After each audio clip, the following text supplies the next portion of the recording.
What is up everyone, it's Saber here and welcome to another Naruto What If you end up liking the video, please consider subscribing. It's free and you can take it back at any time and it really helps me out, and this is my main channel, so if you're interested in what if Naruto had Madara and the Kyubi sealed inside of him, or what if Naruto was a low born in Westeros and became king, go check out my main channel. And if you're interested in what if Naruto was a assassin in Westeros, or what if Naruto was the long-lost heir to Whirlpool, go check out my third channel. And with all of the YouTube formalities out of the way, let's get into it. Ichiraku's ramen stand. Naruto, shouldn't we be heading back now? Ino asked, eyeing him warily. The Jounin who entered the classroom is heading in this direction. He doesn't look happy either, Hinata added. Naruto just slurped down another bowl, letting out a moan of contentment. The stand owner Tsuchi Ichiraku stared at the stack of bowls next to the blonde with disbelief. How could a boy possibly hold that much food? Why have we never come here before, Ino-ne-chan? Why have we never eaten ramen before? This is the most delicious thing I've ever eaten in my entire life, he said, motioning for another serving. Tsuchi just nodded before serving up another bowl, watching as the stack grew even higher. I dunno, Ino replied, we usually eat at home anyway, so I guess Tu-san and Kaa-san just never made it. I hadn't really noticed, to be honest, and don't get me wrong, it's good, but the most delicious thing ever?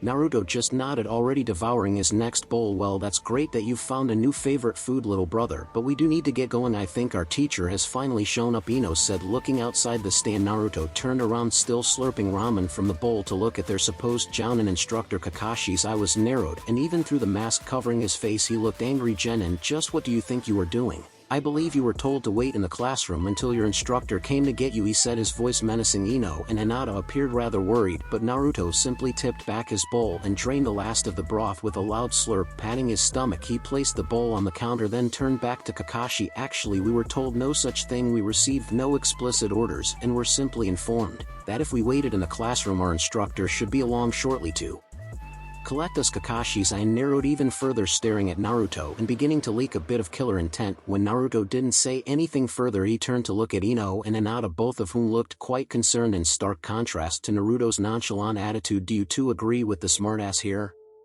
Do you honestly believe that you aren't disobeying orders by leaving the room before I arrived?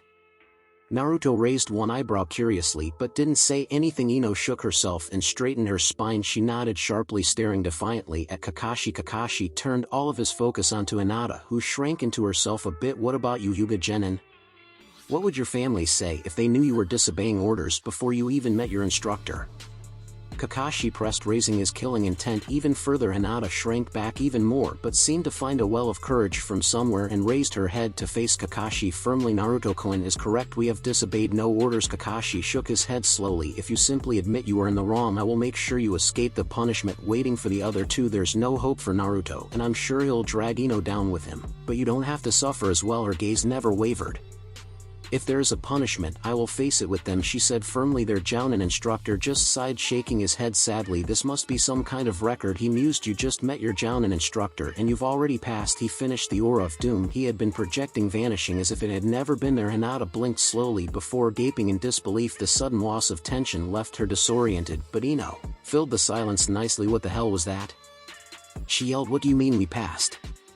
Kakashi smiled and plopped down onto a stool next to them. The academy graduation test simply determines whether you have the necessary skills and knowledge to potentially become a ninja. It's up to the individual instructor to determine if you have both the personal and professional mettle to perform the dangerous tasks that may be required of a ninja. The exact form of the test is up to the instructor, but both your teamwork and performance under pressure must be tested. Then Hinata said, beginning to recover from her shock. Yep, I decided to make that your test. You guys decided to leave the room as a team, and Naruto correctly pointed out that you had no explicit orders to remain there. However, that doesn't mean I couldn't be genuinely angry with you for leaving before I got there. I pressured you to see how you would react to having your own judgment challenged, as well as if you would continue to support your team despite the threat of punishment or the promise of personal gain. You all passed easily, Kakashi said happily. Naruto nodded slowly. So Hinata was right, and we actually were being tested when you didn't arrive for 2.5 hours, he mused. Kakashi started to shake his head but changed his mind. Exactly, he said, not entirely convincingly. All three Genin narrowed their eyes at him, but he resumed speaking before they could respond. Now that you've all been fed and have passed the second exam, we can move straight on to the skills evaluation. And just so we're clear, this is "An order will start with speed. You have 10 minutes to reach training ground 7 starting now," he said, and disappeared in a shunshin. The 3 genin blinked before pulling out money and slapping it on the counter. "Thanks for the food," they shouted, and took off running. Tucci just shook his head slowly, gathering up the money. "Ninja are crazy," he muttered to himself. "Hey Dad, I'm back," I am called out as she entered the stand. "Holy crap, how many customers did you have?" she asked, eyeing the stack of bowls and the large amount of cash in his hand. 3, he said distractedly, counting the money. "No, really, how many? 20? 30? I know you must have been busy, but that's no reason to leave all the washing for me," she complained, donning her apron. Time skip. Yamanaka resident Shikamaru, Chuji, and Kiba dragged themselves into the backyard and collapsed near the other kids. They were dirty, bruised, sweaty, and generally looked as if they had been run ragged. The other kids, with the notable exception of Naruto, all looked nearly as tired and worn out. Naruto looked dirty, but he seemed to have as much energy as ever, being a genin is. "Too troublesome," Shikamaru muttered. Chuji nodded, pulling a bag of chips out of his bag and beginning to munch away. Kiba just rolled over so he could glare at Naruto. "Still hate you," he said petulantly. Ino and Hinata managed a laugh, but the other team just perked up curiously. "What's up with those two?" Sakura asked. "As you all heard, Kiba was rather taken with that black-haired sensei. What is her name, by the way?" Naruto asked. "Kurina Yuhi, right? Anyway, after you guys left, he continued to complain about the distinct lack of a feminine presence on his team. From there it somehow turned into a bet that he could get his teacher to go out with him on a serious date within a year somehow." "My ass," Kiba snapped. "You knew who our teacher was and tricked me into making that bet. I can assure you no trickery was necessary." "Hey," Kiba yelled, insulted. He smirked, though looking smug. "It doesn't matter anyway, the bet is invalid." Shikamaru could guess what was going to come next and slowly began rolling himself out of the line of fire. Chuchi followed his lead and scooted across the grass next to him. Naruto just smirked again. "And why would that be?" "Because I said she had to be hot, and she isn't." Shikamaru just groaned. "Kiba, you really need to learn when to shut up." Ino and Hinata also saw where this was going and moved out of the way as well. Sakura looked between Kiba and Naruto, who continued to smirk at each other. "As much as I should feel insulted by this conversation, I have to ask, who is their sensei?" Shikamaru sighed. "Kiba, as your teammate, I advise you to start running now." Kiba finally turned to look at Shikamaru and caught sight of Sasuke, who was watching the conversation curiously. Kiba turned to look at Naruto again, glaring. "Hate you so much," he growled, then turned and began running as fast as he could towards the gate that lead out of the Yamanaka compound. "Why is he running?" Sakura asked, confused. Naruto's grin grew even wider. "Because their teacher is someone we all know quite well," he began teasingly. "You're going to make me ask again, aren't you?" "Fine, who is it?" "Well, our teacher is Kakashi Ataki, and since we passed the second test we are now Team Kakashi. Your team is now Team Kurenai, right?" Sakura just nodded, looking annoyed. "Their team is now Team Makoto." Sakura's mouth fell open before she turned to look at Sasuke and collapsed into laughter, setting off the rest of the group. Sasuke himself blinked slowly as he ran his mind back over the previous conversation. He then shot to his feet and took off after Kiba, already beginning to catch up. Ino wiped her eyes as she got her laughter under control. "I can't believe he actually said that. I thought the first time was hilarious, but this was even better." Naruto continued to grin. "Oh, there's more to come." He still has to decide whether to pay up now, thus admitting Makoto is hot, or refuse to pay up, thus implying that he either believes she is not hot or that he will actually try to use his Inuzuka charm on her. "I figure I've got at least a week before he finally caves and pays up, and either way Sasuke is going to continue to be pissed at Kiba rather than you troublesome blonde." Shikamaru grumbled. Naruto nodded smugly. "Exactly." Ino finally decided to steer the conversation in a different direction. "So what did you guys have to do for your tests?" Shino decided to answer her question first. "Kurenai-sensei created a layered genjutsu that we had to escape or dispel. Then we had to track her down within the confines of the training ground and take one of 2 scrolls from her. We were informed that any of us who did not manage to take possession of a scroll within the allotted time would be failed and sent back to the academy." Sakura picked up the story. "From here we all managed to free ourselves from the genjutsu, and Sasuke-kun and Shino-kun tracked down Kurenai-sensei while I set up some traps. When they led her into the area, I activated the traps and closed in between Shino-kun, Sasuke-kun, and the traps. She was distracted enough that I could snatch both scrolls from her. After that I just gave 1 scroll each to Sasuke-kun and Shino-kun." Sakura-san quickly noticed the loophole in the rules and took advantage of it. "The rules, as given by Kurenai-sensei, did not require that we maintain possession of the scrolls, merely that we possess them at some point, thus we were able to all pass within the rules." Shikamaru spoke up next. "Makoto-sensei was much more direct. We had to land a solid blow on her, and the last one to do so would be sent back to the academy. She gave us 5 minutes to prepare and vanish. There was no way we would accept being sent back, so we came up with a plan that would allow us to all land a blow simultaneously. She made us work for it, but I eventually managed to trap her with the binding shadow jutsu. From there it was easy for all of us to hit her at the same time. Chuji nodded in agreement, then looked at Team 7. What did you guys have to do? Naruto just smirked and began. Well, time skip. AM Hokage's office. Team 1 passed, Team 2 passed, Team 3 failed, Team 4 passed, Team 5 passed, Team 6 failed, Team 8 passed, Team 9 passed. Makoto announced, her face carefully neutral. There was suspicious coughing and shuffling from a few ninja in the room, but no one spoke up. The Hokage had made his personal support of Makoto very clear over the years, and the other ninja families had pointedly gone out of their way to include Makoto and Sasuke whenever they planned events. The Uchiha in general were quite unpopular, especially after Itachi's defection, but even the most diehard of Uchiha haters knew better than to say anything about Makoto or Sasuke, especially in front of the Hokage. Team 10 passed, Team 11 passed, Team 12 passed, which just leaves Kakashi's team. The Hokage said as he finished recording the results. Team 7 passed. Kakashi said as he entered the room, sorry for being late, Hokage-sama, but an old lady threw out her back and I had to take her to the hospital. Then I had to feed her cat, which was starving. The Hokage just stared at Kakashi for a long moment before shaking his head and looking down at the paper to record the result for Team 7. This also hit his mouth, which quirked into a smile. Kakashi's excuses, while normally complete bullshit, could be quite amusing. Kakashi also kept things interesting by occasionally slipping in a real event amidst his other completely made-up excuses. As long as Kakashi didn't keep him waiting long, he was more than willing to enjoy his antics. 10 out of 12 teams passed this year, with Naruto and his group pretty much guaranteed to pass. I had hoped for a perfect record this year. About that, Hokage-sama, Kurenai said hesitantly. My genin had actually been warned that there was a second test ahead of time, even if they didn't know the particulars. The other ninja in the room added their own reports, revealing that all of the teams had known ahead of time. Sarutobi frowned, thinking, did they say where they got their knowledge? Naruto told them. Hokage-sama, of course he did. The Hokage groaned. Given how intelligent and resourceful Naruto was, there was no telling how he had found out if he knew enough not to warn the other teams that the test involved teamwork. However, the results of the second exam were likely still valid. Do any of you believe your genin passed solely on the basis of their prior knowledge? The Hokage asked. The ninja in the room answered in the negative or simply shook their heads. Very well, I see no reason to modify the results in this case. Nonetheless, thank you for bringing this to my attention, Yuhi Jounin, the Hokage said, nodding to Kurenai. Next on our wait, you don't think he told them about the D ranks, do you?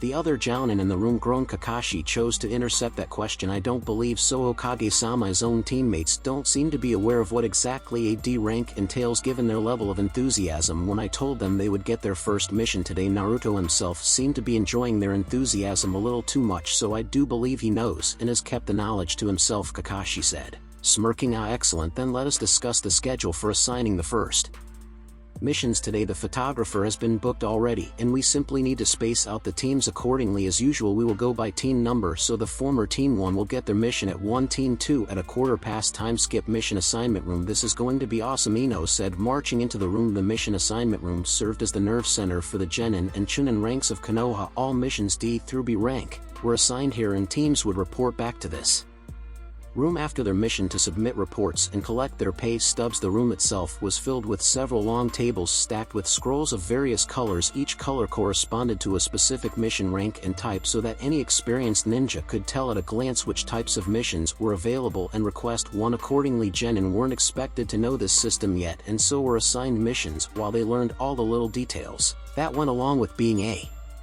professional ninja. The Hokage himself was seated at a desk in the center of the room. There was a large empty space before the desk where the Genin team would stand that also just happened to provide a clear view from all the other desks in the room. His desk only had a few scrolls on it. Sarutobi smiled pleasantly at Team Kakashi as they approached his desk. Hokage-sama, do you always hand out missions? Ino asked curiously. Not always, Yamanaka Genin, but I like to handle each team's first mission personally. It helps me get to know the ninja under my command a little better. Kakashi cleared his throat before Ino could continue, and she held back whatever she had been about to say. Next, Team Kakashi reporting for duty. Hokage-sama, Kakashi said, formally saluting his team, quickly imitated and getting into the professional spirit, or the appearance of it anyway. Naruto stood slightly ahead and to the side of his teammates angled so that he had a clear view of their faces without being obvious about it. Kakashi continued, as my team has shown considerable promise already, I would like to request that we be given a special mission to help showcase their talents, he said, looking steadily at the Hokage. Naruto's eyes narrowed slightly as he looked between the Hokage and Kakashi. Ino and Hinata didn't seem to catch the undercurrent, and were glowing with pride that their sensei thought so highly of them. Oh. A special mission, is it? Are you sure they're ready for it?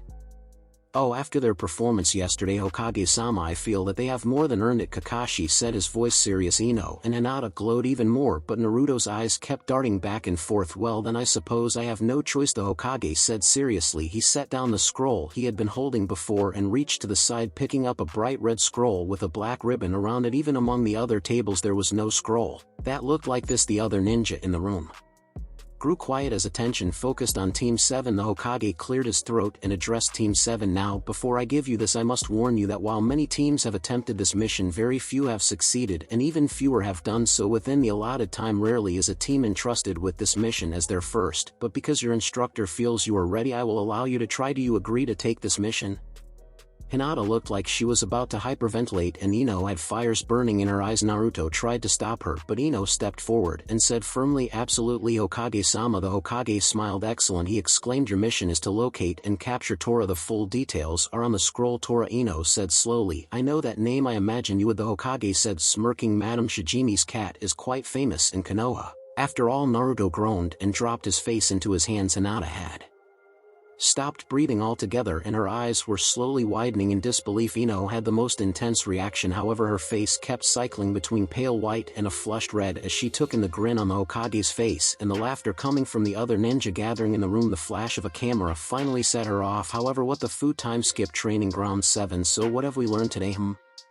Kakashi asked, his eye focused on his orange book as he leaned against a tree. Never accept a mission before you know the details, Ino mumbled unhappily. Her arms were bandaged and her shirt had several rips in it that had not been there this morning. Cats can be surprisingly vicious, added Naruto. His clothes looked like they had been mauled by some wild animal, and he had bloodstains covering his form, though he did not seem to have any wounds. Hinata looked up from her jacket as she used a needle and thread to mend some of the rips. The Inuzuka aren't the only ninja who can use animals in combat. Hinata rephrased. Therefore, Kakashi prompted, therefore we should always be wary of any living being regardless of how harmless it looks. Ino said, anything else?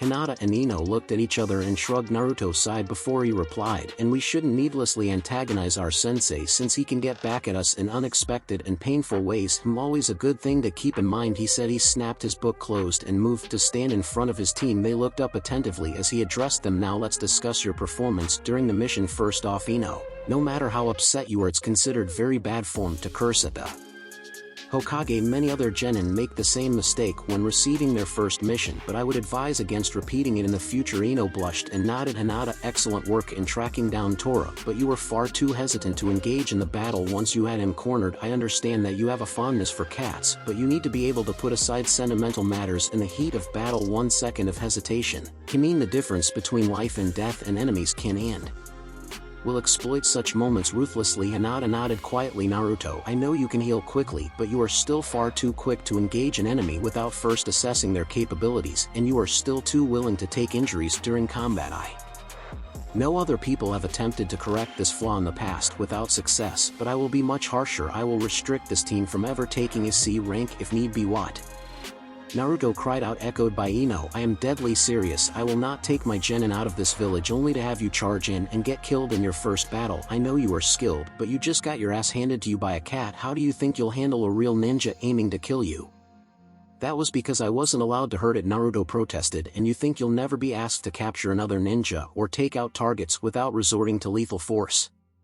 The lesson all of you missed from this little mission is that it is much harder to fight an enemy that is aiming to wound or kill while you are restricted from doing the same. Tora is just the latest in a long line of cats bred and trained for ninja work, and he's capable of far worse than what he did to you today, which also leads me to my last lesson of the day. D ranks may seem trivial or a waste of time on the surface, but every single one of them has something to teach you if you can't Learn to look underneath the underneath and find the hidden meanings or unexpected opportunities. You will never make it to Chunin, much less Jounin. You and the other clan kids are all quite skilled, but that skill has instilled a bit of arrogance in all of you. You've worked hard, but I dare say it's been years since you faced a real challenge. Kakashi paused to take in his team's reaction to his speech. Naruto was eyeing him speculatively, and was clearly thinking about his words. Ino appeared to be somewhere between hurt and angry, and she kept glancing at Naruto as if to gauge his reaction. Minato was taking his words surprisingly well. Actually, he had pegged her as a little shy and lacking in self-confidence, but she had repositioned herself so that she was sitting on her knees with her hands folded in her lap and her back straight, her face calm and composed as she listened intently. Of the three, she seemed the least affected now.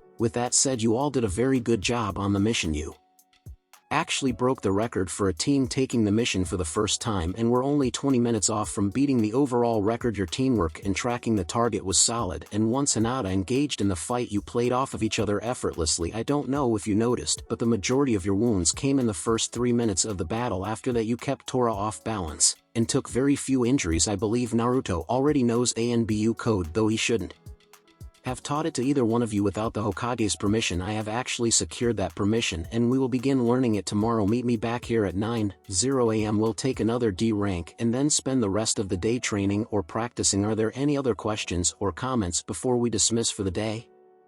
He finished. Ino and Naruto just shook their heads, but Hinata spoke up on what the Hokage said about this being a special mission. That wasn't just part of the joke, was it? He was entirely serious about that. Kakashi stared at her for a long moment before smiling through his mask. Very, very good. You're learning already. One more lesson before we break for the day, courtesy of Hinata. Sometimes the things that are hidden underneath the underneath are the things that are right in front of your face. He stood and prepared to leave, but left them with a few more words before he vanished in a shunshin. And I wasn't joking either. You really did earn it. Time skip somewhere in the land of Earth. You still can't find any trace of them? That can't be right. No, we've been everywhere except the heart of Iwagakure at this point, and we should have been close enough. Well, the last known sighting was over 30 years ago now. It wouldn't make any sense to keep them that confined though, and they'd have to be completely isolated, no contact whatsoever, to have eliminated all trace of them. The man sighed, adjusting the staff on his back slightly, as he shifted in his seat on the ground. Yeah, I don't want to think it either, but they probably have been one way or another. I doubt we're that lucky, and there's no way I can get in without being detected. Yeah, the Land of Fire is next, but there are several clans that will be able to identify me easily. No, I can still do it. We'll just have to be very careful. If he is there, they've kept him hidden. Well, the rumors I've heard end a few months after the attack. The man stood and stretched, then began walking at a steady pace. If we're lucky, we'll find him while he's out on a mission. I know. It's never that easy for us. Time skip. Outer Realm. Exquisite Tree Mountain. What's up, Bunta?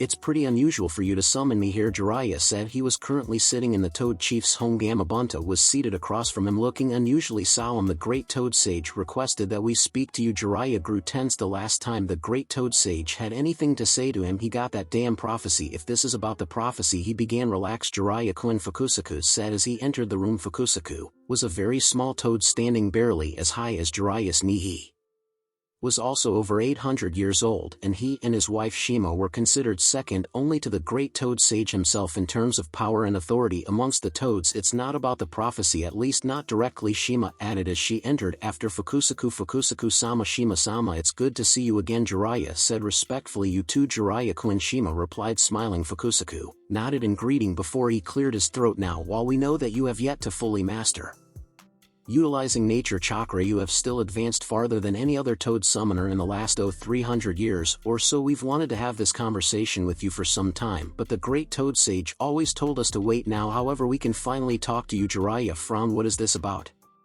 Tell me, Jiraiya-kun, haven't you ever wondered why we have the summoning contract in the first place? Time skip. Training ground 10. Makoto watched closely as Chuji and Kiba sparred. She had set some additional rules for the match in order to push her genin outside of their comfort zones. Kiba was currently fighting without Akamaru, and Chuji was not allowed to use any Akimichi techniques as an Uchiha. She had seen all too often what can happen if a ninja relied on specific skills too much, and became predictable. She was determined to not allow her students to make the same mistake. Shikamaru sat on the sidelines, resting from his own recent spar with Chuji. His attention was focused on the fight as he observed how his teammates adapted to the rules. Kiba was used to fighting along with Akamaru and using the Ninken to distract or hurt his opponents, while Chuji relied on the raw power of the Akimichi techniques extensively. Even after several bouts where they had to fight under these restrictions, They still had trouble adapting on occasion though, Kiba more so than Chuji. Shikamaru winced as Kiba launched into a passing fawn attack. The technique was powerful if it connected, but Kiba had difficulty landing it without Akamaru helping him restrict his opponent's movements as expected. Chuji was able to dodge using a quick substitution technique with a log as Kiba battered the log about. His claws were not reinforced with chakra during the spar, so the damage was greatly reduced. Chuji charged in from the side fist, reared back as Kiba realized he missed his target and tried to leap away. Chuji's fist launched forward and caught Kiba square in the back. Shikamaru winced as Kiba bounced off the ground and all the air in his lungs was forcibly expelled with a loud oomph. Even without the Akimichi techniques, Chuji's punch had some serious power behind it. Chuji pulled out a kunai and held it at Kiba's throat, but it was a needless gesture. Kiba was still struggling to pull air into his lungs and was in no condition to fight back at the moment. Match called out Makoto, ending the spar. Chuji withdrew his kunai and stared down at Kiba for a moment, panting. He then reached down and helped Kiba sit up. Sorry about that, Chuji said apologetically as Kiba finally got his breath back. No problem, Kiba coughed out. Excellent timing on the kawarimi. Chuji, I'm glad to see you've been working on your mobility. Kiba, the passing fawn was a good try, but even without kawarimi you would not have gotten a solid hit on Chuji. You launched the attack from too far back and he would have time to dodge it at least partially. As it was, he dodged it completely and managed to fool you long enough to land a decisive blow. Got it, Makoto-sensei, Kiba said. If Akamaru had been with me I would have nailed him though, which is the entire point of this exercise. You're so used to fighting with Akamaru you can't adjust to fighting without him. I readily acknowledge the devastating power that the Inuzuka human canine combinations can produce, but there will come a time that for whatever reason you must fight on your own, and I want you to survive the battle. I also intend to have Akamaru fight on his own so that he can get experience in this area as well. Still, that's enough for our morning session. Let's head to the Hokage's tower to pick up our next D rank, shall we? Troublesome, Shikamaru groaned as he stood up and began to amble towards the others. We've actually completed the minimum number of missions required to qualify for his C rank. You know, hell yeah, Kiba shouted. Akamaru barked loudly, echoing his partner's excitement. That you have, but what makes you think you'll get one today? Makoto said, arching an eyebrow. Shikamaru sighed again. We've already completed every type of D rank available, including beating Team Kakashi's record for the Tora mission by 6 minutes on your third try. Yes, Makoto pointed out dryly, and I'm surprised to see you arguing for a harder mission. Shikamaru-kun, don't you want a nice easy D rank so you can relax? She asked, her tone only slightly sarcastic. Shikamaru nodded, acknowledging her point. D ranks are pretty simple at this point, but if we take it easy we'll fall behind the other teams. Team Kakashi has already left on their first C rank and Team Kurenai has met the requirements as well. It's troublesome, but we need to keep moving forward. Chuji nodded in agreement and Kiba added his own thoughts. Yeah, we need tougher missions, so I can finally get stronger and beat that smug bast Agaihi. Finished lamely correcting his language in response to Makoto's glare. We'll see, Makoto said. Time skip. Hokage's tower. Oh, is C rank, is it? Very well, you have met the requirements, and if your sensei believes you are ready then I suppose it's time, the mission officer said. He glanced at Makoto and asked, what sort of mission did you have in mind? Makoto caught his eye in a steady gaze as she said, I think an escort mission would be good for their first time. There's always weapon merchants traveling the roads this time of year. I'm sure we can handle one of those. Shikamaru's eyes narrowed slightly. That was an oddly specific request, especially since Makoto-sensei rarely worried about the particulars when requesting a mission. The mission officer nodded slowly and reached over to a pile of green scrolls, pulling out one with a black ribbon tied around it. He pulled it open and scanned through the contents briefly before rolling it back up and handing it to Team Makoto's sensei. Yep, I think this one will do. You just find the merchant sets out tomorrow morning, so you'll have till then to prepare. Time skip between Konoha and Tanzaka guy. You know, Kiba mused, I honestly expected something a little more, you know.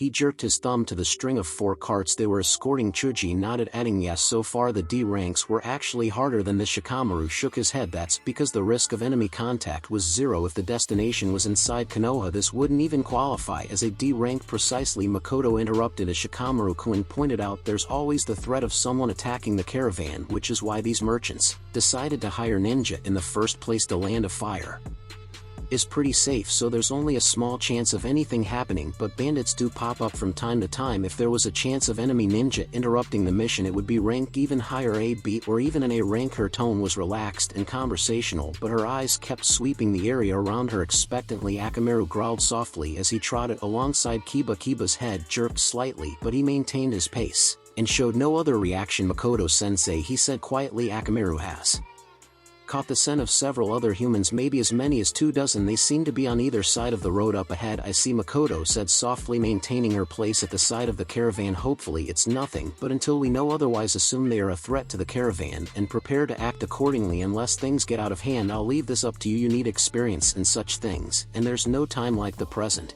And boys, she added, if they do attack, you are to do whatever it takes to stop them. The safety of the caravan and your teammates comes before the lives of your attackers, understood?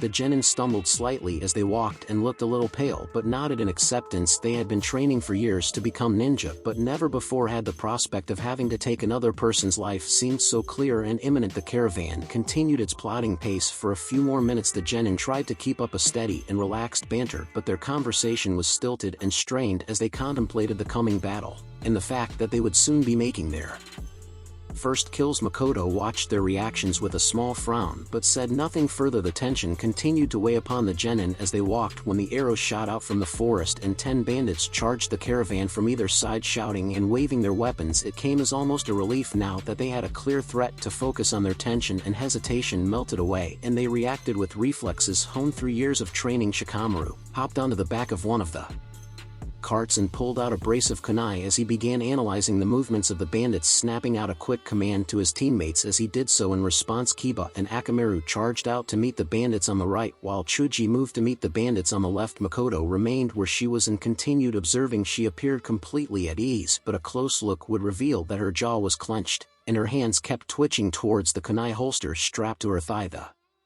arrows were poorly aimed and only 2 came anywhere close to hitting a target. Both were easily knocked out of the air by Shikamaru's thrown kunai. The bandits were running full tilt towards the carts, but both Kiba and Chuji were moving more than twice as fast already and accelerating. Their hands came up and flung their kunai with practiced precision. They had both chosen to aim at non-lethal areas, so 3 bandits tumbled to the ground clutching their legs while a 4th lurched to the side and dropped his axe as a kunai buried itself in his shoulder. Another set of arrows came arcing from the sky, more accurate this time, and Shikamaru flung his kunai to intercept arrows that could have hit the cart drivers who were scrambling to hide under their carts, or the horses who were beginning to stamp the ground and toss their heads frantically. Makoto continued to watch, her eyes sharp. Kiba and Akamaru closed in swiftly, but the bandits finally showed signs of organization and began to spread out, trying to surround the genin and the dog. Kiba eyed them for a moment, noting the sharp weapons they carried and their apparent willingness to use them before he swallowed thickly. Akamaru, he called, voice slightly unsteady. Fong, passing. Fong, his partner, barked once in acknowledgement. Kiba and Akamaru jumped forward, both landing on all fours next to surprised bandits before they launched themselves forward, their forms blurring into a whirling cyclone of claws and teeth. Blood flew through the air,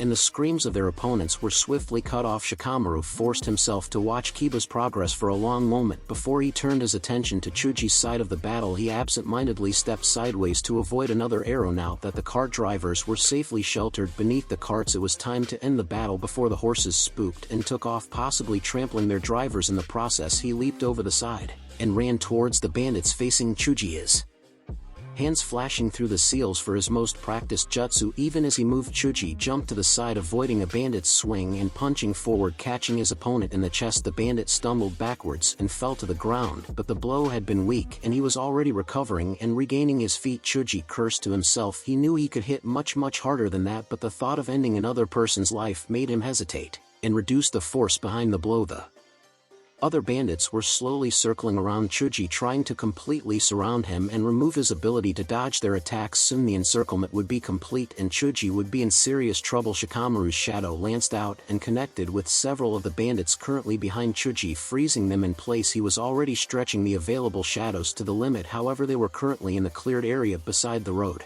the deep shadows of the forest far away from their current position. Gold General, he snapped. Chuji reacted instinctively, years of teamwork coming to the fore as he channeled chakra into his arms. Partial multi-size technique, he called out as his arms and hands rapidly grew until they dwarfed the rest of his body. He thrust his fists straight out to his sides, catching 2 bandits with punches that launched them backwards. With a sickening crunch, he paid the sound no mind and similarly ignored the wetness on his knuckles as he flattened his hands, and he swept his arms forward, smashing his hands together in a thunderous clap. Something wet splashed on him and he felt something slice into his hand, but Shikamaru's voice was already calling out another command, and he immediately responded, trusting his best friend to guide him through the battle. Reverse Night, Shikamaru shouted as his shadow detached from 2 of his victims, and grabbed the last remaining free bandit. He was now holding 3 of them with his shadow. Chuji spun in place as he raised his fists high in the air and then smashed them down, crushing 2 more bandits to the earth. The remaining bandits began screaming loudly, but Shikamaru rapidly pulsed his shadow as he shuffled around, releasing and grabbing the bandits as he moved them closer together. Once he had them positioned as he wanted them, he raised his hand slowly into the air. His hand was empty but appeared as if it was holding something. The 3 bandits mimicked his actions, but their hands were not empty.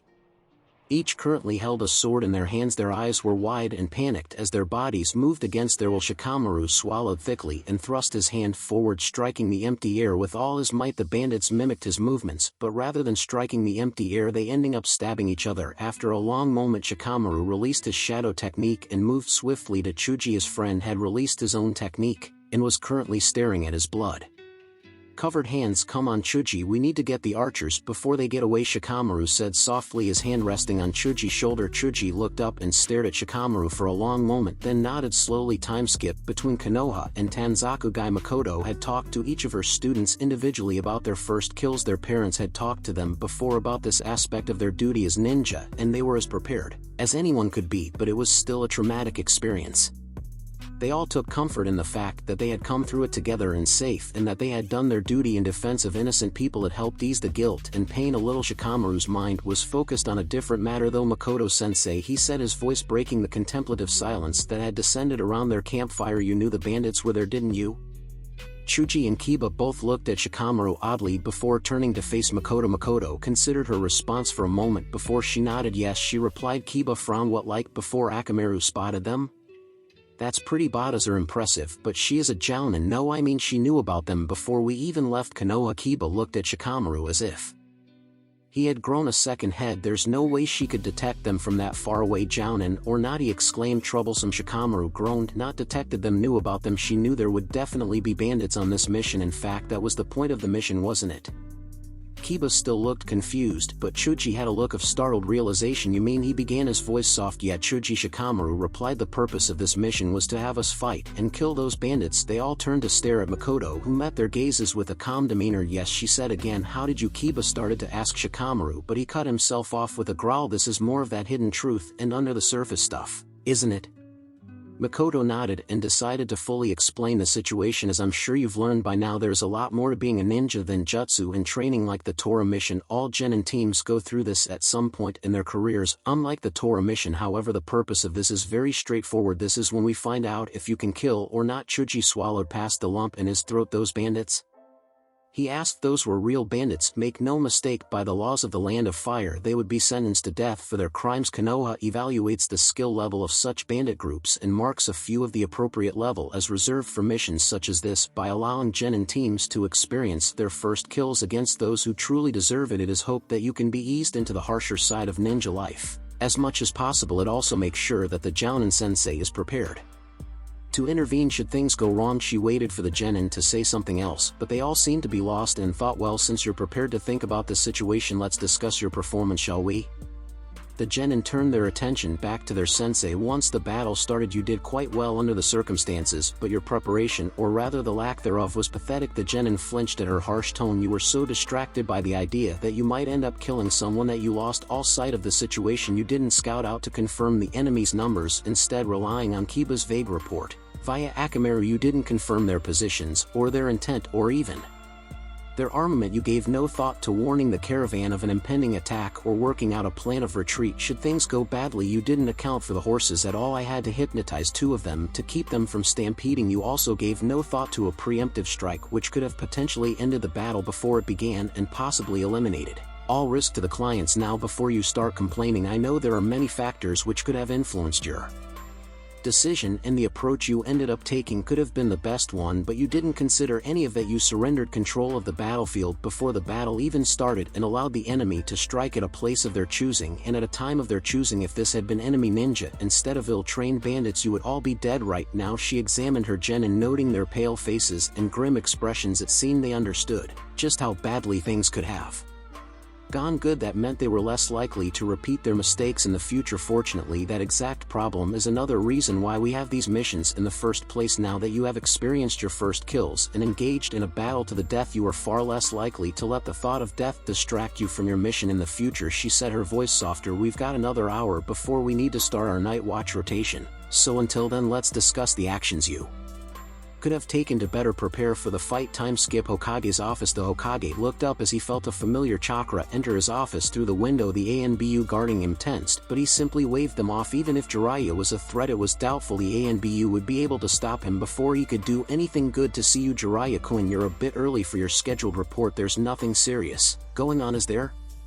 Jiraiya shook his head. Not for Konoha-sensei. I need to talk to you privately, he added, cutting his eyes towards the ANBU lurking in the office. The Hokage motioned for the ANBU to leave. Once they had completely vacated the room, he touched a security seal and locked down his office. Now what's so important? Sarutobi asked. Have the monkeys ever talked to you about the nature of the contract? Jiraiya asked abruptly, beginning to pace around the room. No, I can't say that it has ever come up. Why? Can you summon Enma? I need to confirm something the toads told me. Sarutobi just nodded and performed the summoning jutsu. Enma, the Monkey King and current leader of the monkey summons, appeared in the room in a ready stance. His body was covered with white fur and he wore a black suit with bits of mesh armor barely visible underneath. His white tail whipped through the air behind him as he rapidly scanned the room. After seeing that he had not been summoned for battle, he turned to Sarutobi. Aruzan, why have you summoned me? He asked curiously. Jiraiya-kun here wanted to ask you a few questions, if that's alright. Enma turned to look at Jiraiya, nodding slightly. Ah yes, the Toad Summoner. I had heard they were going to make the offer to you finally, so it's true then? All the contracts are like that? Jiraiya asked, his voice tense. Indeed. Do you not trust your own summons? Given that you have progressed so far down the path of a sage, I must say that I'm surprised that you would doubt them now. Enma said. It's not that, it's just I mean arg, Jiraiya said, throwing his hands up in the air and pacing around the office. Sarutobi turned to look at Enma, curious expression on his face. What is he talking about? Enma just looked at Sarutobi and shook his head. I have a great deal of respect for you, Aruzan, so I will allow Jiraiya to inform you, but you both must agree to not tell anyone else. Jiraiya gave his assent, still partially distracted, and Sarutobi nodded solemnly. You can't tell me yourself? Sarutobi then asked, confused. No, you have not made any progress in becoming a monkey sage and have chosen to focus your efforts on your village instead. I can understand and respect your decision, but that also means that certain doors will remain closed to you. I will leave you to your discussion with that. Enma dismissed himself, disappearing in a puff of smoke. Jiraiya, what is going on? Bunta and the Toad Sages summoned me to Myobokuzan for a discussion. They said that hundreds of years ago there was an incredibly nasty war that completely wiped out several tribes and damn near wiped out the rest, and before you ask, they refused to say who or what they were fighting. For some reason I got the impression that they couldn't talk about it, but I could be wrong. Anyway, the surviving tribes were on the verge of extinction, and a few didn't have enough members left to begin growing their population again like the toads. But Sarutobi started to say, but trailed off as Jiraiya continued. Yeah, they're doing just fine and dandy now, but they say that back then there were only a handful of them left somehow, and again they refused to say how they came up with the idea of forming contracts with ninja. They help out the summoner with whatever the summoner wants within reason in exchange for blood and chakra. They then use that blood and chakra in some process, and again they refuse to say how that creates new members of their tribe. We have children among the summoned tribes? Sarutobi asked, his voice flat. Jiraiya shuddered. No thank Kami, that was the first thing I asked. Whatever it is they do doesn't work like that. They made it sound more like throwing wood on a fire than giving birth, but again no real details. Sarutobi relaxed, his face betraying his relief. So what then? The contract allows them to repopulate their species? I would have liked to have known about this, but that hardly seems objectionable or even something they'd really need to keep secret, although why would they need the contract in the first place? Couldn't they just ask? That's where the other bit comes in. Jiraiya said, still tense. Time skip. Konoha. Makoto-san. Kurenai-san, so nice to see you this evening. Kakashi said from his seat at the table, his book in one hand and a drink in the other. Since we are all teaching the clan kids, I thought it might be useful to compare notes, especially since they will most likely continue to train together whenever not split into teams. Makoto said, settling down at the table. Kurenai took the third seat, nodding in agreement. Sounds reasonable, Kakashi said, snapping his book shut. His eye focused on his fellow Jounin as he continued, where would you like to start? How about their first blood missions? Kurenai asked you first, then Kakashi replied, oh well, we just got back from that mission 2 days ago. It went about as well as could be expected. I suppose the bandits didn't pose any trouble, but I had to explicitly order them to go for lethal shots. Shino and Sakura's abilities lend themselves more to non-lethal takedowns at the moment. They were a little hesitant, but they did get their kills and handled it well enough. How did they handle the planning phase? Makoto asked curiously. Kurenai blushed in response. They didn't. Sakura had the hardest time preparing herself for it, and between helping her out and feeling worried about their own kills, Sasuke and Shino didn't spend any time preparing for the battle. Don't feel too bad, my group did much the same, even though they had Shikamaru in his brain. What about you, Kakashi?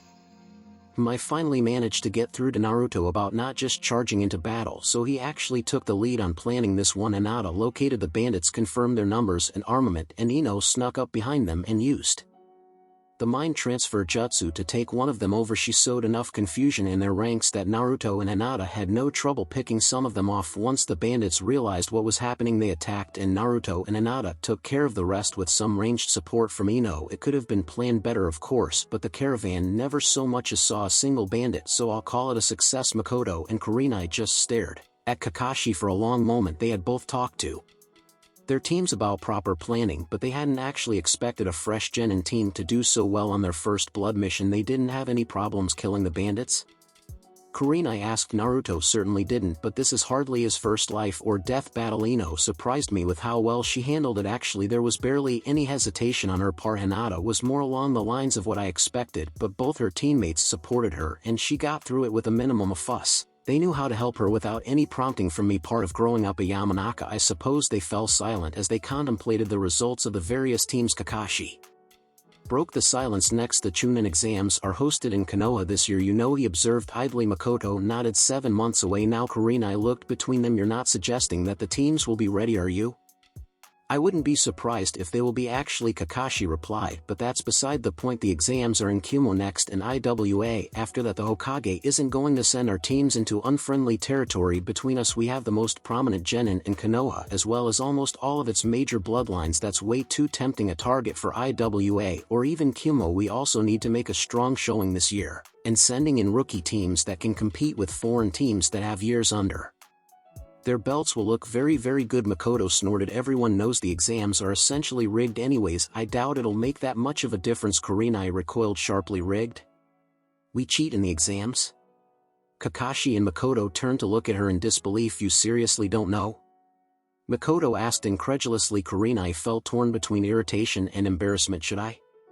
She asked. Kakashi shrugged. I suppose most people would assume you already knew, and it's not exactly a common topic of conversation. He allowed. Makoto shook her head in exasperation, but decided to fill Kurenai in. As far as breaking the official rules of the exam goes, no, we don't cheat. If one village did it, the others would soon follow, and the exams would lose any meaning whatsoever. Not to mention that cheating would prove very boring for the spectators. However, nothing says that a village must send their genin to the exam, and it's obviously not the only way to get promoted. Even in peacetime, only 30% of Chunin are promoted through the international Chunin exams. Kakashi interrupted for a moment. I think you'll find among the current crop of Jounin that very few were promoted in that fashion. Actually, between the second and third ninja wars, nearly all the Jounin I work with received battlefield promotions. You are actually on the leading edge of the group that has known mostly peace, he said, nodding to Kurenai. That said, actually attending the exams is a very, very good way to get experience fighting other ninja in a relatively low-risk environment. So each village makes a judgment call about which teams to send to enemy exams and which to reserve for ally or neutral exams. Makoto continued. If they always send weaker teams, other villages might tend to underestimate them, but then the spectators, which is to say potential clients, also have a low opinion of that village and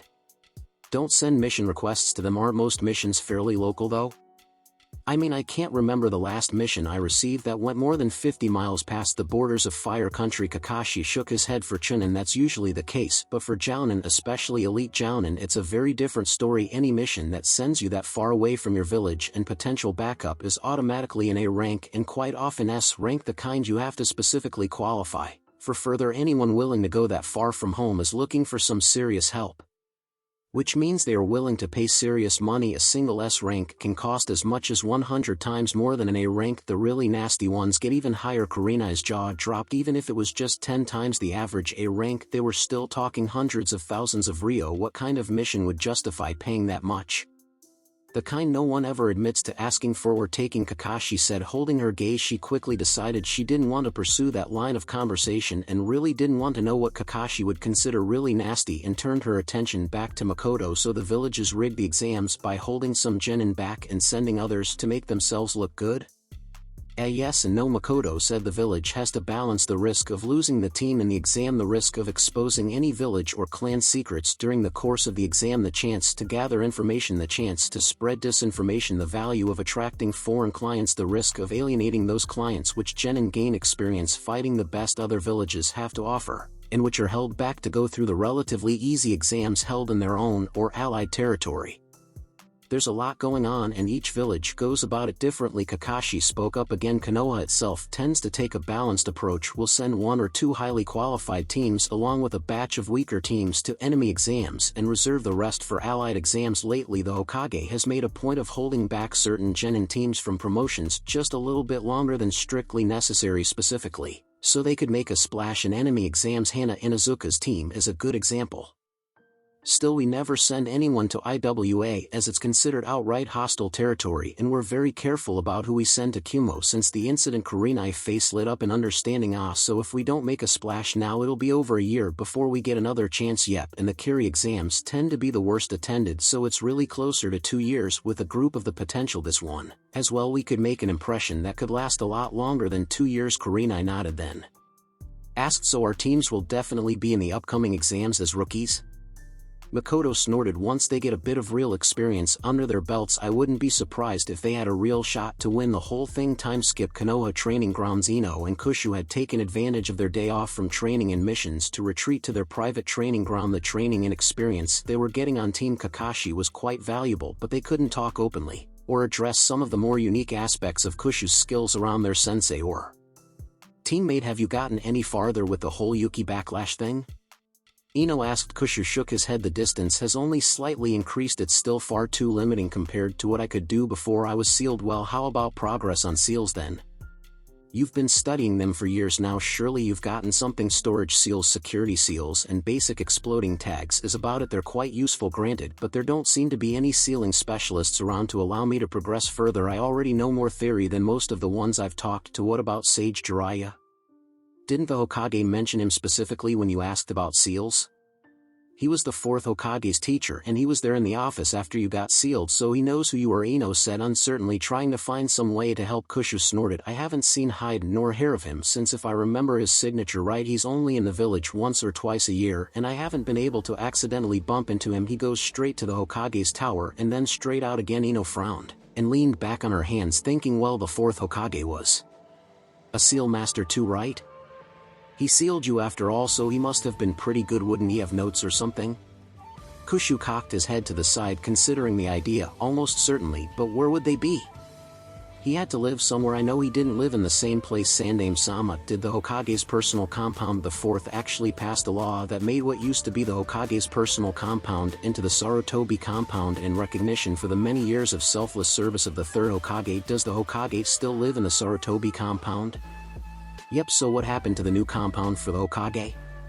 That is a very good question. Time skip. Outside the Namikaze compound between Ino and Kushu, it had been a trivial matter to determine where the 4th Hokage had lived during his reign. They had actually seen it many times as they grew up. They had just never connected the rundown, ill-kept house tucked away in a corner of the Shinobi district with the 4th Hokage sneaking out of the house and avoiding the ninja patrols was also simple. The majority of the security was focused outside of the Village and internal security focused more on the civilian areas. Ninja were expected to provide their own security when it came to their homes. Most preferred it that way anyway. He had reacquired some personal ANBU watchers after the Itachi incident, but they had eventually been reassigned elsewhere after years without any sort of attack or threat, so there was no need to worry about them tonight. Kushu straightened up as he finished examining the seal on the front gate. Yep, definitely a blood seal. Lots of nasty traps, or what look like traps anyway, waiting on anyone who tries to force the gate open, but just trying the lock seems safe enough. Ino nodded excitedly. They were actually going to enter the fourth Hokage's house. There was no telling what sorts of secrets he had left lying around. Maybe they could even find a scroll about how to use the narration. She giggled quietly, imagining herself being hailed as the second Yellow Flash. Naruto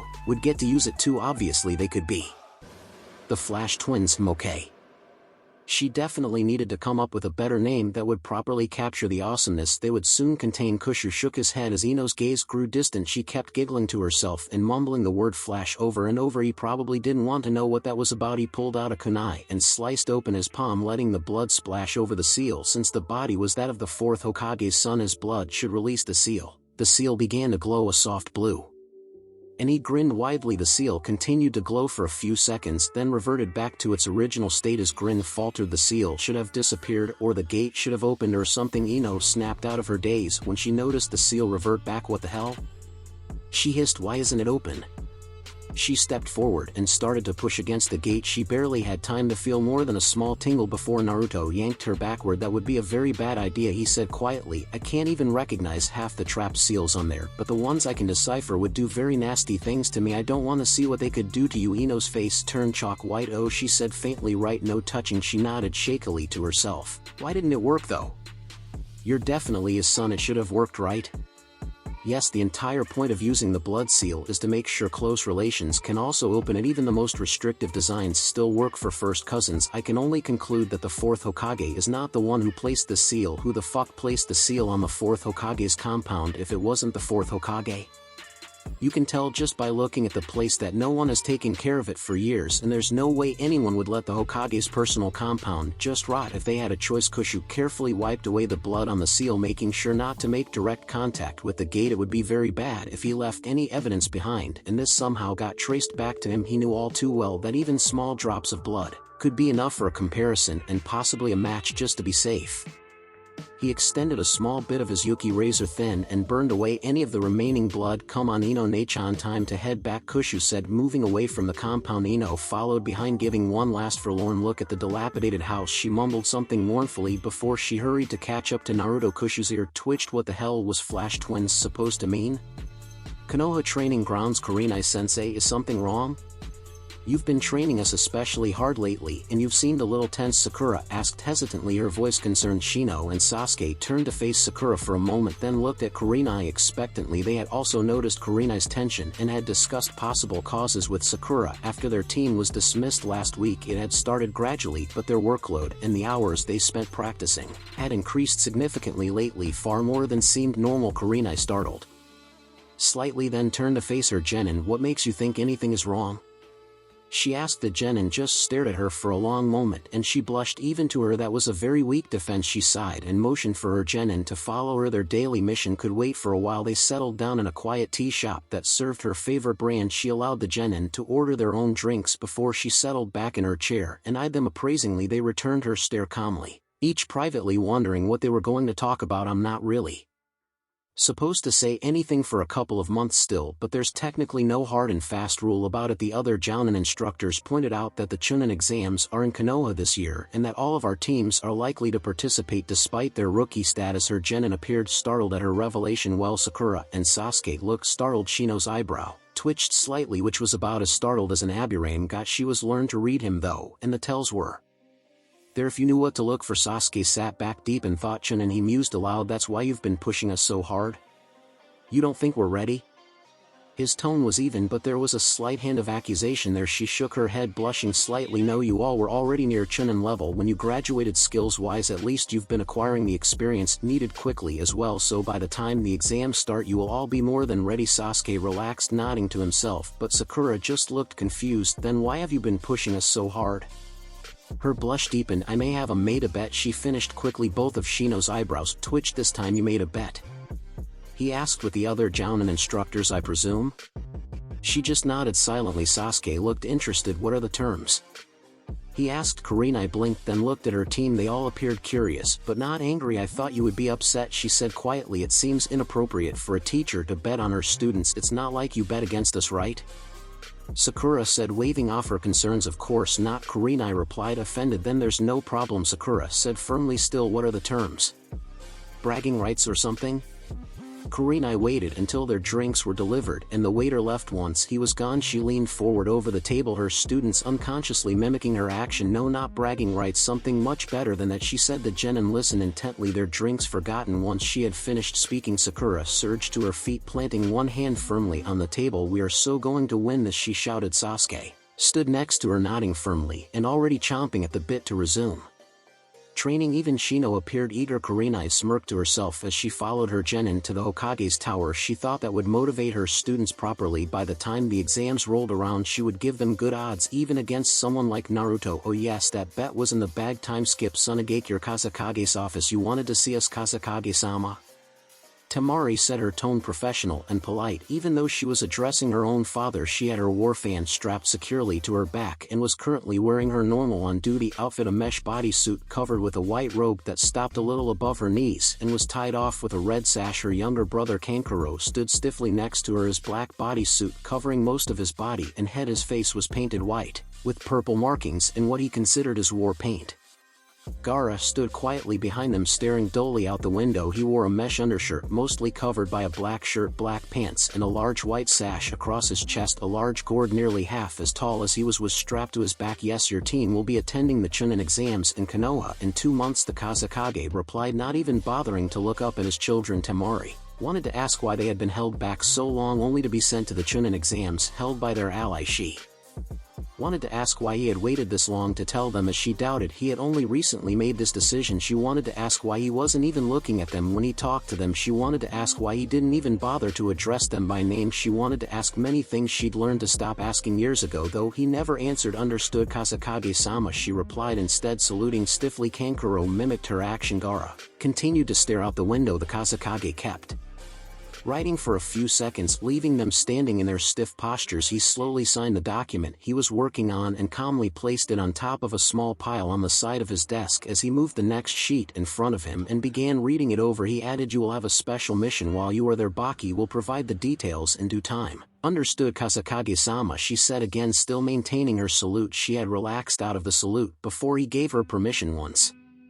Once he made them wait for nearly a minute this time as he added another paper to the slowly growing pile on his desk. He finally spoke again, while you are there, make sure your teammate doesn't do anything excessive. I will hold you personally responsible if anything goes wrong. Temari quivered in place but saw Kankuro send her a warning look out of the corner of her eye. It took all her strength not to scream at the Kasakage, but she knew better than to give in to that impulse. She'd done that once once you are dismissed, the Kasakage finally said. Temari turned sharply on her heel and left the room as quickly as possible without crossing the bounds of propriety. Kankuro followed at her heels and Gaara wandered out after them, his pace as relaxed and indifferent as always. Temari stifled her anger and frustration as she left Tsunagekyu's administration building. She should be used to this by now. She should be used to the way the Kasakage treated his own children, the way he barely acknowledged them and refused to acknowledge Gaara at all as his son or even as an individual. She literally could not remember the last time the Kasakage had addressed Gaara directly. For any reason, she forced herself to slow her pace lest they leave Gaara behind. Gaara moved at his own pace and other people either adjusted to match or got used to waiting. There was also a great deal of danger in leaving Gaara alone.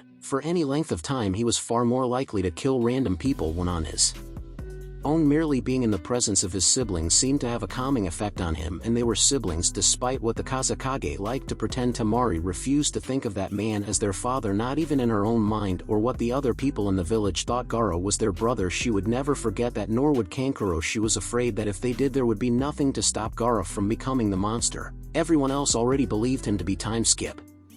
Konoha training grounds. Ino settled back into Naruto's fur as she mulled over the memories she had just witnessed. Naruto had asked her to perform the mind delve technique on him again so that he could get her perspective on certain memories. I didn't pay much attention to it the first time, but Tsunade said something about your Yuki and your chakra vibrating. Have you ever figured out what that meant?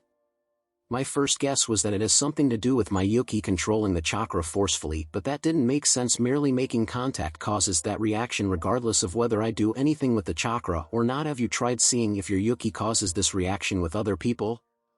I haven't had a chance to experiment with that. You could try it on me. Ino offered. On someone I wouldn't mind killing or otherwise damaging. On never mind. Actually, am I not in contact with your yuki now? No, I've made sure you are only exposed to my blended chakra. I don't want to risk anything until I have a better idea of what pure yuki does to a human. I gotcha. What about your alterations then? It's slow going. It's mostly trial and error, and it's proving quite difficult to alter the physiology of my body without being obvious about it. How obvious is obvious? An image suddenly appeared before Ino. At first glance it appeared to be some sort of deformed bear with red fur. That she asked, her voice tinged with disbelief. Increased muscle mass and density, strengthened bones, increased height, thicker chakra coils, hardened skin, sharpened senses, improved dexterity and reach, faster speed. Just about everything I could think of I threw in. And the fur? Like I said, it's hard without being obvious about it. Fur?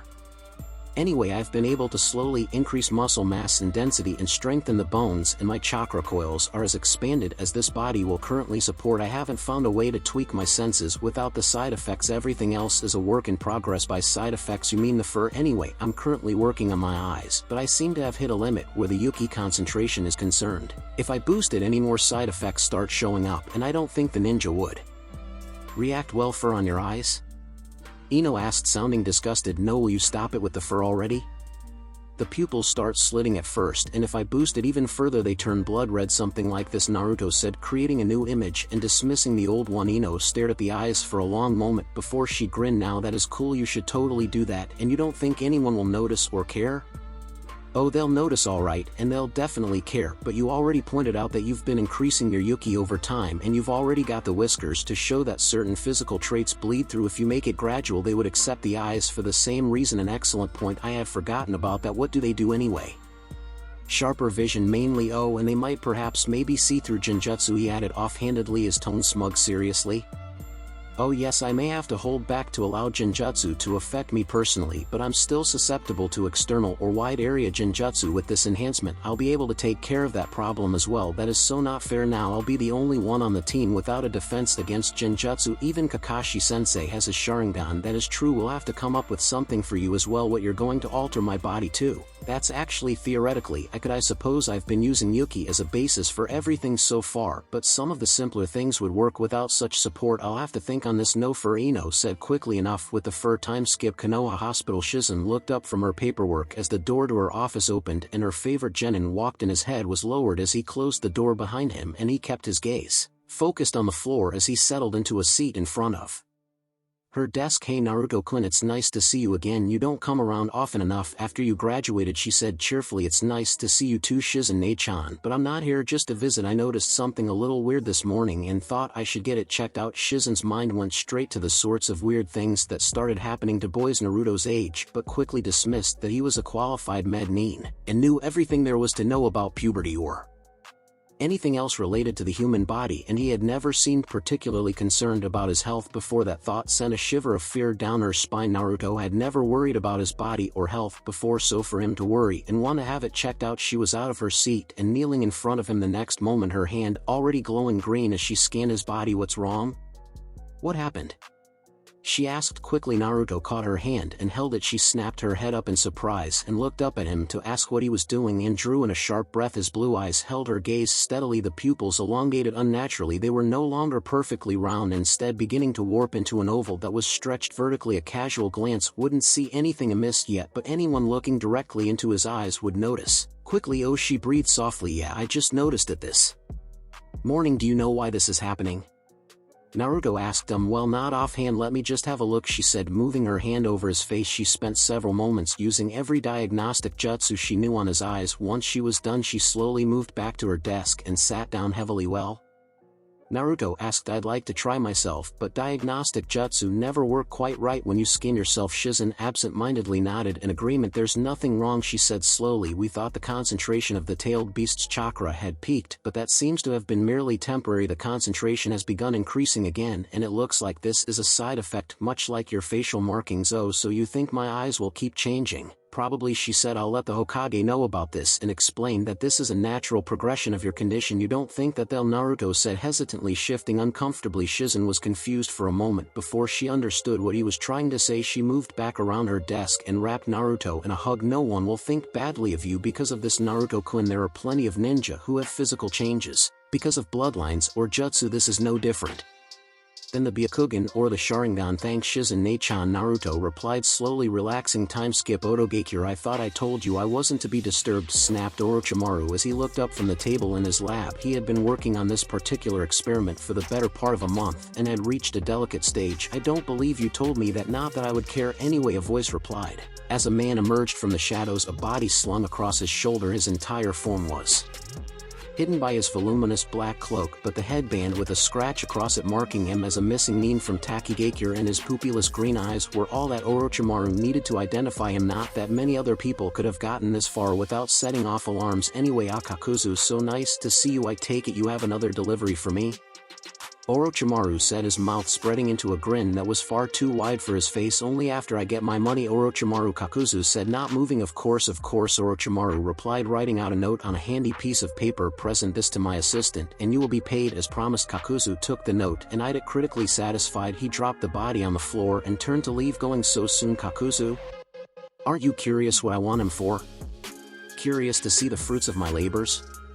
No, replied Kakuzu shortly. Orochimaru shook his head as he sensed Kakuzu depart the lab. The man was an excellent shinobi and possibly the most effective hunter nin in all the elemental nations, but he had no appreciation for the finer things in life. It was always money with him, as if money truly meant anything. Indeed, one only had to look at Otogakyure itself to see the truth of that statement. The pathetic scraps of talentless ninja and desperate missing nin he had gathered under his banner couldn't hold a candle to even a minor village, much less one of the Great Five, but they made more than enough money to fund his personal research. All they had to do was take the dangerous and undesirable jobs the other villages refused to even consider, and he had all the money he could possibly want. No, it was research that mattered. He felt a pang of regret as he remembered the resources and opportunities he had when he was still a Konoha ninja. So many bloodlines, so many powerful ninja to observe. His fool of a teacher had managed to stumble across some of his more objectionable work and driven him from the village, forcing him to leave behind years of notes and gathered materials. Even his first success had abandoned him, choosing to honor the village that would stifle her potential rather than continuing to grow stronger. As one of his experiments, it was her loss. Really, he had improved the cursed seal many times over, while she endured that simplistic first design. Even the trash of this village could be worth something. When he applied his latest cursed seal to them, he sighed as he recalled the body transfer jutsu he had been working on. He had been so close, he was sure of it, but all his work and his best materials had been left behind. With no worthy body at hand and unwilling to risk his life to acquire one without the benefit of a backup plan, he had been forced to shift his priorities. He shivered when he recalled his encounter with Itachi that had almost been the end of him. Even with all the work he had done to strengthen his own body and the many regeneration jutsu he had acquired or invented over the years, he had almost exhausted all of his reserves and perished that night. He hated to admit it, but he was lucky Itachi had been more focused on the scroll than their battle. Still, his mission to acquire the scroll had not been a complete loss. He may not have the scroll, but he had managed to acquire another item that night, one that he had spent the years since studying and attempting to replicate. His current experiment, if successful, should open up a whole new realm of possibilities. Speaking of, Orochimaru's grin widened as he turned to observe the body on the floor. The unfortunate man's chest rose and fell slowly as he breathed. Good, very good. It was always better when they were alive. He got twice as much use out of them that way. Kakuku, I have something very special in mind for you, he cackled. Time skip. Training ground 7. Jiraiya stared at Kakashi and his team from his spot among the trees. The genin were currently sparring with Kakashi 3-on-1, trying to take him down by any means necessary. He still had a Sharingan it covered though, so it didn't seem like he was taking them too seriously. Naruto and Minato were tag teaming Kakashi at close range, while Ino provided ranged support, throwing kunai and causing the occasional spike of earth to thrust up at him that she managed to avoid hitting her own teammates while still threatening. Kakashi himself was impressive and spoke well of their teamwork as he continued to watch. Ino waited until Kakashi's back was turned, then suddenly changed tactics and charged forward. Her acceleration was easily Chunin level and she was right in the mix with the other two. Within a second her own attacks blended seamlessly with Naruto's and Hinata's as they circled Kakashi. Two of them were attacking at any moment while the third was covering their weak spots and blocking Kakashi's counters. Jiraiya was impressed. Kakashi wasn't fighting anywhere near his full strength, but for 3 genin, to fight at this level was nearly unheard of. His brow furrowed as their formation suddenly shifted. Ino led the charge with Hinata close behind while Naruto slipped around to Kakashi's back. This should be interesting. His eyes widened as Hinata suddenly began striking at Kakashi from behind Ino, her body twisting around Ino's and her hands whipping towards Kakashi's arm that was currently extended in a punch. Ino herself had adopted a defensive stance, but didn't stop her own attacks. The whole thing seemed ridiculous at first glance, but the two girls were standing so closely together and seemed to effortlessly predict each other's movements. The overall effect was as if Kakashi was suddenly fighting two people in the same spot. Their wildly different attack patterns had to be throwing him off as well. Kakashi swayed back and forth for a moment as he observed them, then kicked straight ahead. Ino managed to block in time and caught the kick aimed for her stomach. On her arm she winced, but her feet didn't budge an inch. Kakashi quickly pulled back as Ino tried to grab his leg and Hinata's hands blurred towards it, threatening to close the Tenketsu points and render his leg useless. Still, Jiraiya shook his head in disappointment. The skill required to pull that off was impressive, but it was more a trick than a battle tactic. All Kakashi needed to do was retreat. Jiraiya could already tell that Ino's feet were planted firmly on the ground as she performed the standing rock jutsu, part of her contribution to this little maneuver. Before Kakashi had the chance to do so, however, Naruto joined the fray and the other part of their plan became clear. Kakashi couldn't afford to look away from Ino and Hinata as he avoided their strikes, and Naruto was already attacking before he had a chance to move away. Naruto's fist lashed out and a loud crack echoed throughout the clearing. Jiraiya whistled lowly. Judging by the damage done to the log Kakashi had switched with Naruto was a lot stronger than he looked. It reminded him of Tsunade Heim's strength a little. Alright, that's enough for now, Kakashi called out. He was currently leaning against a tree casually, not even looking winded from the spar. Ino and Hinata were breathing deeply but not exactly panting, and Naruto looked every bit as rested as Kakashi did. The 3 genin moved over to Kakashi and plopped down on the grass looking attentive but relaxed. Good work on that last bit. That was definitely unexpected. You probably could have caught most opponents with Hinata's first strike and quite a few more with Naruto's follow-up. Still, that puts Ino in particular at high risk, so I wouldn't use that one on a taijutsu specialist. My little kick was roughly Chunin level and she isn't ready to handle anything higher than that. Ino winced, rubbing her arms. Your elite kicks harder than you did. Then again, he has those damn weights of his, she added. Kakashi nodded sagely. I'm glad to see you understand, although measuring taijutsu based on Gai or Lee is like using Naruto here as a baseline for chakra reserves. Naruto shuffled over until he was sitting next to Ino, his hands already glowing green. She immediately held out her arms, leaning against him as he healed the bruises. Kakashi watched them for a moment, smiling to himself before he resumed his analysis. Ino was supposed to grab hold of me somehow to lock me down for either Hinata's or Naruto's follow-up, right? Have you considered trying that combination with Naruto in Ino's place? Naruto just nodded distractedly, but Hinata's face turned suspiciously red. Ino stepped in to save Hinata from having to answer. We did, but I don't have enough power and speed behind my taijutsu to take advantage of the opening, which leaves the third role kinda useless. Did you consider ninjutsu? Ino's mouth opened to reply, but she paused. And no, actually, wouldn't that hit Naruto and Hinata as well?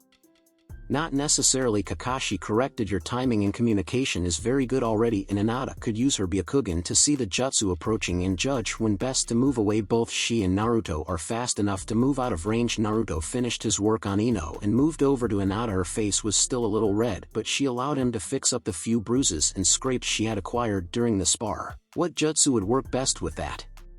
Hinata asked quietly, trying to ignore the tingling from Naruto's hands running over her arms and shoulders. Kakashi paused to consider for a moment. Ino has a lightning affinity, but her aim isn't precise enough yet. Her secondary earth affinity could work here. Any of the boulder jutsu, even something like a mud jutsu, could catch your opponent. This doesn't have to be a finisher, you know. What about the headhunter?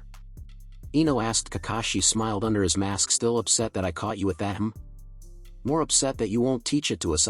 But it was so amusing to make you sweat for it. You're right though, that would be another good one, assuming you were quick enough or already in place. I guess I'll finally have to teach you that one. Why don't you guys try that move out again with those changes during the next spar? Naruto just nodded again, but Hinata squeaked quietly and blushed further. Kakashi hit it well, but he was definitely smirking under his mask. Well, time to pick up our mission, unless our visitor has something to add. Kakashi said, raising his voice and turning to look at Jiraiya's hiding place. Jiraiya just smirked and launched himself out of the tree, landing roughly 10 feet away from the group. Time to make his entrance. The strongest in the north, the south, the east, the west, he chanted, hopping on one foot as he danced about and waved his hands dramatically through the air. The ever popular, the ever gallant, the ever brilliant, behold it is I, the Toad Sage Jiraiya-sama, has arrived. He finished striking a pose. He observed his audience to gauge their reactions. Kakashi was no longer leaning against the tree in his relaxed pose. Instead, he was standing straight, his eyes shining and one hand digging into the pouch at his side. Jiraiya knew he was a fan though, so a certain level of adulation was expected. It was the kids he was interested in. Ino and Hinata were staring at him, jaws slack, as they observed his amazing performance, or out of disbelief. Sadly, he admitted it was likely the latter. Women seemed to have trouble understanding the art his work contained. He turned his eyes to Naruto. Naruto had a large smile on his face and was watching him eagerly, observing his every movement. Excellent, he had already made a good impression there. Trust Minato's son to know brilliance when he saw it before he could speak. However, Kakashi had appeared before him brandishing an orange book and a pen. Jiraiya-sama, could you please?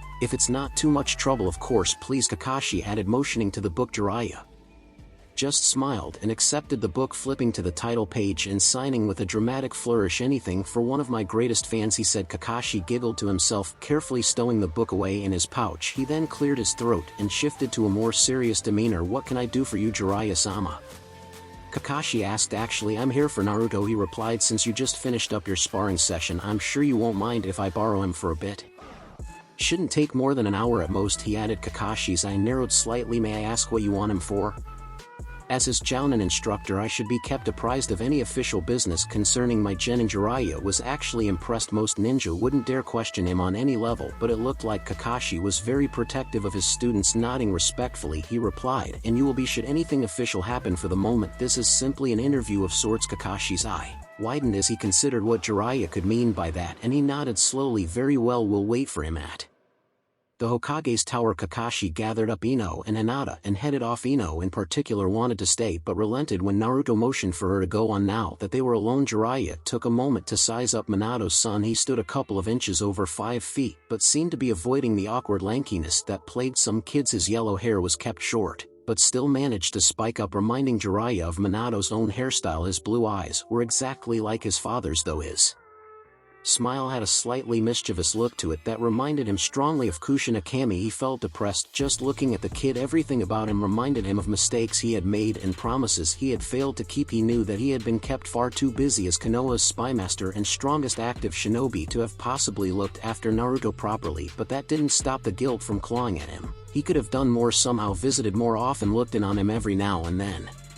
Something instead. Here he was 12 years after the kid was born and only now meeting him properly for the first time. He had no doubt that things had turned out for the best for Naruto. The Yamanakas had given him a true home and by all accounts a true family. That was something he never could have provided even without the demands on his time from his ninja work. Families just weren't his thing. His first try to form bonds on that level, Team Aruzan, had turned into a disaster that still haunted him to this day. That pattern continued with every attempt thereafter. It had taken him over 10 years to work up the nerve to try one last time with Minato's son, and even that decision had required a serious push from both the Toads and Sensei. But all this morose crap wasn't like him. He was about to make up for all his failures in one fell swoop, and none of the dangers that had felled his other students loomed over Naruto. There was no need to dwell on the past. So I hear you're pretty good for a brat, he said awkwardly. Naruto just stared at him for a long moment, then finally shook his head slightly. So I'm told, he replied, his voice flat. Yeah, not the best conversation starter, right? Well, let's just get to it, shall we?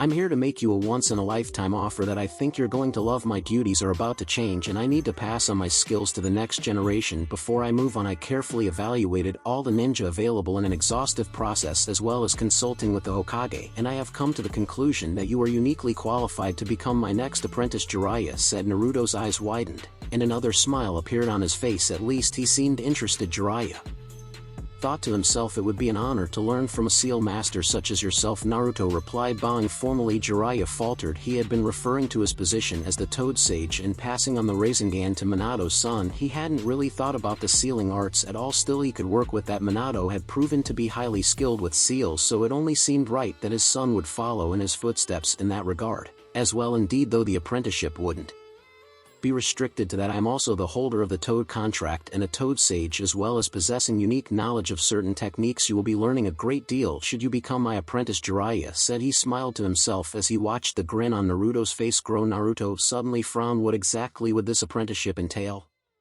I don't want to leave my team, and the Chunin exams are coming up soon. Jiraiya nodded, having expected an objection along those lines. He knew from Sensei that Naruto was fiercely loyal to Ino in particular and the other ninja kids to a lesser extent. I wouldn't worry about that. I have my own work that will keep me occupied quite often, so it won't be a full-time commitment on either side. I will expect to have priority. While I'm in Konoha, however, the Hokage will be able to arrange your team's schedule so that there's a minimum of disruption. Anyway, Naruto nodded thoughtfully. In that case, I would be honored to become your apprentice. When can we begin?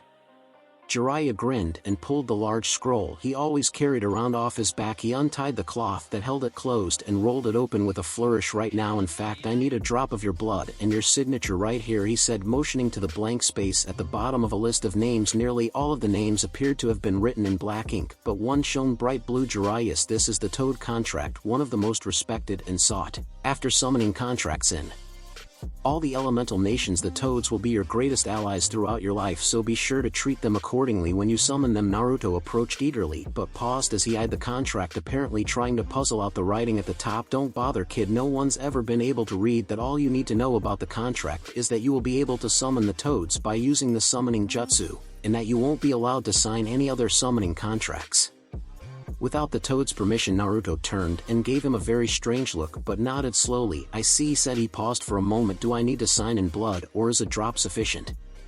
A drop's fine. Here, use this pen. Naruto nodded and made a small cut on his finger. After pressing the bloody finger firmly onto the scroll, he quickly signed his name, writing Naruto Yamanaka. The name glowed blue for a moment before it, along with the blood, was burned off the scroll in a bright flash. Naruto blinked rapidly, then turned to Jiraiya. Is that supposed to happen? No, that would be a definite no, Jiraiya replied, staring at the contract. I think you have to sign your real name though. Try Uzumaki. Naruto tried that, then Naruto Uzumaki, Naruto Yamanaka, Naruto Uzumaki Yamanaka, and every other combination and ordering they could think of. Jiraiya had a pretty good idea of what other name they should try, but that would definitely be going way past what the Hokage had agreed to. Time for another meeting.